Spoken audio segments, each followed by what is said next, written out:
கையை பார்த்தவுடன் ஒரு கையை பார்க்கிறேன் சார், வாழ்வினுடைய உயர்வு, பொருளாதார நிலை, செல்வம், செல்வாக்கு, வாழ்வின் உயர்வை காண்பிக்கக்கூடியது இந்த விதி ரேகை. விதி ரேகை நன்றாக இருந்தால் எந்த இடத்துல இருந்து ஆரம்பிக்குதோ அந்த இடத்தை பொறுத்து பலன்கள் உண்டு. இந்த ஆயுள் ரேகையை ஒட்டி விதி ரேகை மிகப்பெரிய தொழிலதிபராக இருப்பதற்கு வாய்ப்பு உண்டு.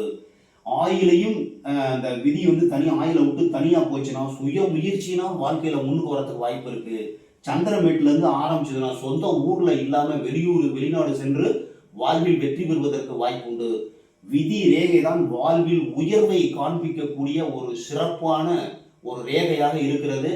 விதி ரேகை எங்கிருந்து ஆரம்பிச்சிருக்குதுன்னு பாருங்க. என்ன செய்யலாம் என்ன செய்யக்கூடாது என்பதை விதி ரேகையை பார்த்து தான் நம்ம முடிவு பண்ணணும்.